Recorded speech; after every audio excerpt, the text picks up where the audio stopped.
Yun mga kababayan, dating sinuplak no ni Congressman at ngayon ni Senador Rodante Marcoleta no itong si Enzo Recto no nagngangalang Enzo Recto na sinuplak dati ni Senator Rodante Marcoleta. Ngayon po ay nagngangaw na po no.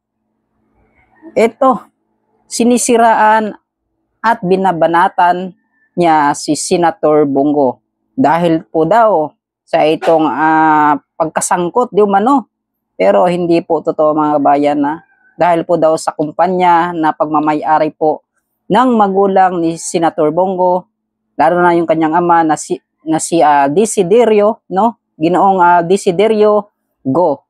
So ito mga kababayan, panoorin natin dahil nga po sa itong pagtatalak no, pagngangak po nitong si nagngangalang Enzo Recto sa laging sinisiraan si Senator Bongo. So ngayon panoorin natin mga kabayan kung ano po yung sinasabi nitong mamang ito. Panoorin natin. Ang bilis ito, ni dating Senador Sani Trillanes. Ang bilis. Kakasuhan na next week si Bongo. Tungkol saan? Infra-scandal pa rin. Tapos? Yung panahon ni Duterte, 7 billion ang nakuhang proyekto ng construction company ng ama ni Bongo. Yung nakapangalan ni Bongo yung construction company, CLTG. Yan, sige. Lawrence Tesorgo. At dun sa half brother niya, yung Alfredo. Kaya tama lang, handa na, nakaredy naman na yung mga ebidensya, dokumento, testigo ni dating Senador Sani Trillanes. Kaya lang noon, hindi gumagalaw yung kaso dahil kay Martires. Pero ngayon, Rimulya na ito.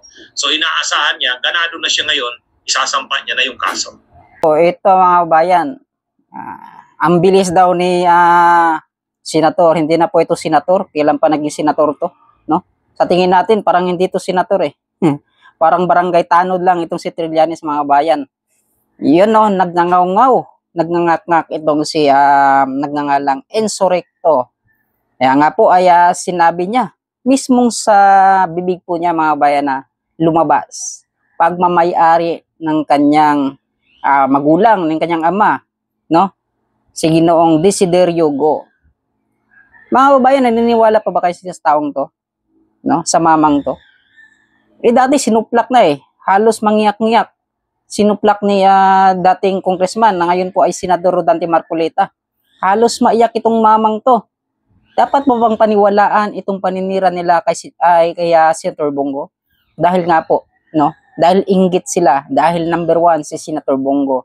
Hindi porket nakapangalan po kay Senator Bongo, ay idadawit na po nila, no, si Senator Bongo. Si Senator Bongo po ay nagtatrabaho po ng maayos, no. Ikaw, Mamang Enzo Recto, no, dapat ay isa ka pa namang lawyer, no.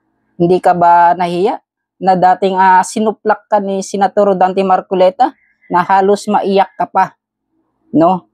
At yun nga po ay gaya ng sinabi ko, itong si Trilling mga babayan kumakain na po ng tain ng pulahan. So yun lang po yung masasabi ko, no? At alam naman natin na itong si Senator Bongo kundi ang mapaunlad at tulungan po ang mamamayang Pilipino. So yun mga kababayan. So wag po kayong basta-basta maniwala. Ito nagpapakalat po para siraan po si Senator Bongo, itong nagngangalang Enzo Recto. So yun, God bless po sa ating lahat.